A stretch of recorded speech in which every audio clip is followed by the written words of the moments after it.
Saudara Heri Pras, kalau Anda siap dan berani, ya tinggal bertaruh saja. Tidak perlu pakai alasan macam-macam dan mengeluarkan syarat. Saya harus menjawab pertanyaan Anda dan membahas soal dalil fikih dulu segala macam. Jadi kalau Anda ingin tantangan Anda saya tanggapi, Anda juga harus berani mendatangkan dalil yang saya minta. Hatta Anda harus menghubungi Bang Ajir, Mas Faris, Hanan Attaqi, sampai ke Ustadz Adi Hidayatnya pun. Anda kan sekarang tengah membela nama-nama yang saya sebut ini. Guru-guru kami, para alim ulama tadi, bukan pesilat seperti Anda. Biar saya saja yang mewakili sebagai sesama pesilat. Minta kepada mereka, Gus, Ustadz, mana dalilnya ini yang diminta Heri Pras? Bisa gak kita paparkan kepada dia? Agar dia bisa saya habisi di ring arena. Begitu. Gitu aja kok repot. Bahkan kalau dalil yang saya minta bisa kalian paparkan, maka bebas kalian pukuli saya. Bahkan saya akan bayar untuk mukulin saya. Kurang apa lagi? Apakah saya takut? Tidak, saya tidak takut untuk dipukul. Saya hanya takut umat ini disesatkan oleh ulama-ulama yang kalian anggap benar, padahal tidak jujur mereka kepada umat.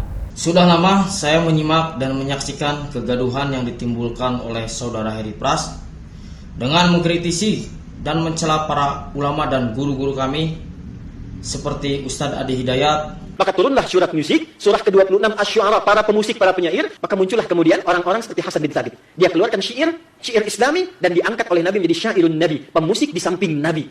Ustadz Abdul Somad. Mereka kita panggil dengan Habib. Ini mesti kita ajarkan kepada anak-anak kita, cucu kita. Kenapa? Kalau tidak nanti dia akan menjadi pembenci. Lalu apa bedanya dengan Yahudi, dengan orang munafik, dengan orang fasik? Kata Allah, kamu kera-kera bersorban, kamu ustadz jahanam, kamu kiai bangsat. Kata Allah Subhanahu wa taala. Kata Allah Subhanahu wa taala.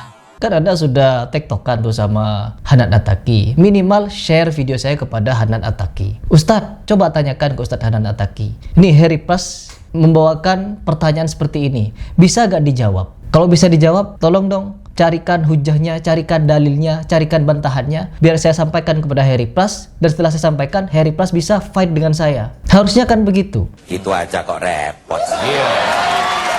Ini garis besar yang perlu kalian ingat teman-teman. Bahwa mereka pun tahu kalau Ustadz Adi Hidayat itu salah. Maka turunlah surat musik, surah ke-26 Asy-Syu'ara, para pemusik, para penyair. Mereka tahu Ustadz Adi Hidayat itu salah. Karena ulama dulu itu sudah paham, ya syu'ara, penyair, ya pemusik. Untuk apa lagi dijelaskan? Karena mereka paham. Yang belum paham itu kita, makanya saya pahamkan. Telah menyatakan ulama terdahulu sudah menafsirkan Asy-Syu'ara surah pemusik. Pemusik ya penyair, penyair ya pemusik. Ketika Heri Pras tanya ulamanya siapa, dari mazhab apa, di dalam kitab apa yang mengisyaratkan bahwa Asy-Syu'ara surah pemusik. Hanya ditanya seperti ini, mereka emosi marah teman-teman. Sampai nentang saya ribut. Ini sebenarnya saya kasihan kepada mereka. Membela ulama di posisi salah dengan cara yang salah juga. Harusnya kan tinggal menjawab. Harusnya kan tinggal meluruskan. Dia meyakini guru sekumpul wali Allah. Sedangkan guru sekumpulnya hobi berdusta atas nama Nabi. Nabi bangkit dari kubur, cium lututnya. Dia menyatakan Nabi pernah memesankan katanya. Barang siapa yang melihat wali dan wali melihatnya, maka dia pasti masuk surga. Anda mempunyai wali-walinya banyak. Apabila si wali ini melihat kepada seseorang sekali aja melihat muncul, makanya sesuatu saja orang itu menjadi ahli surga, maka bisa diubah. Hadisnya sahih. Hadisnya sahih. Memang orang ini sengaja bikin hadis palsu. Jadi hadis palsu itu ya, salah satunya kalau bertentangan dengan akal sehat, itu pasti palsu itu. Saya hanya meminta dalil. Kalau ada, saya akan mengakui Ijai itu adalah wali Allah. Dan saya tidak akan lagi membahas Ustadz Adi Hidayat. Coba kalian jujur. Kalian jujur dengan diri kalian sendiri. Dan kalian renungkan. Apa benar yang dikatakan Adi Hidayat itu mau menggandeng Pak Prabowo ke surga? Bahkan Nabi SAW pun tidak pernah ujuk-ujuk keluar kalimat kepada Fatimah. Fatimah, karena engkau anakku, kau nanti akan aku gandeng ke surga.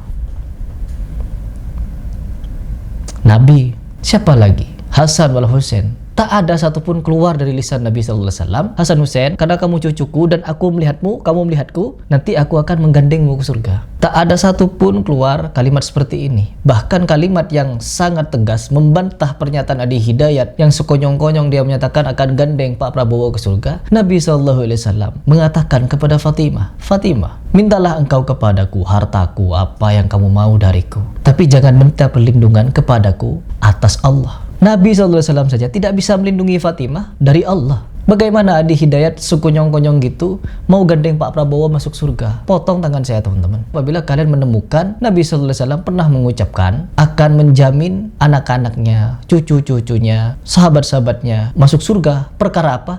Melihat Nabi, Nabi melihatnya.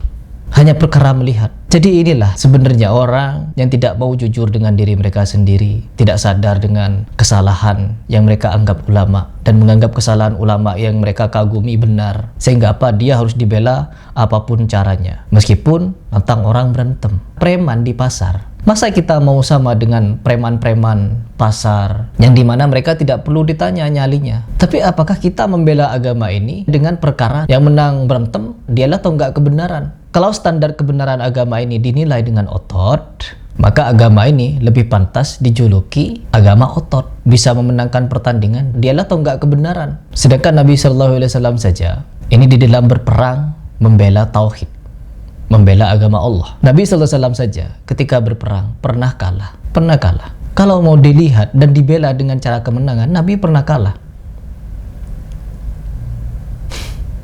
Jadi sekarang ya mukibin Habib yang dimana kekonyolan Habib mereka kita bongkar oknum-oknumnya, kekonyolan ya ajaran-ajaran takhayulan khurafatnya kita bongkar. Banyak gerakan sakit hati yang dimana mereka ketika ditanyakan mereka tidak tahu membela apa. Yang penting apa? Bela saja. Jadi tetap kalau Anda ngotot ingin saya fight, saya bisa melanggar janji saya untuk tidak fight. Asal apa? Anda mampu mendatangkan pembelaan kepada orang yang Anda anggap ulama dengan cara yang benar dan baik, bukan mengikuti hawa nafsu semacam ini. Dan mohon jangan ngeles ya. Soal dalil dan fikih, silahkan Anda datang dan langsung berdiskusi atau berdebat dengan guru-guru kami. Tapi jangan kabur lagi ya, seperti kemarin. Setelah ditunggu dalam forum diskusi ilmiah oleh guru-guru kami.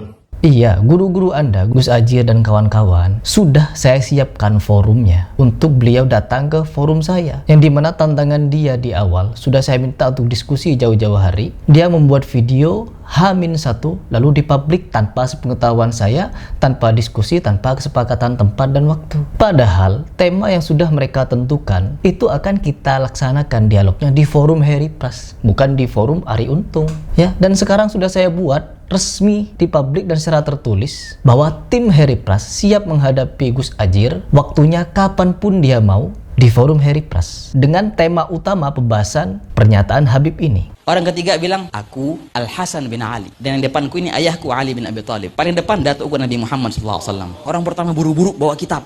Mau kemana kalian tergesa-gesa? Lah iya, kami tergesa-gesa. Mau hadir pelajaran nahunya Habib Ali Habsyino di sana. Jadi Gus Ajir harus siap membela Habib ini. Untuk apa? Karena ceramah inilah yang menjadi tantangan awal mereka ngejak debat. Ada yang tanya, Ustadz, masa Nabi belajar ke Habib?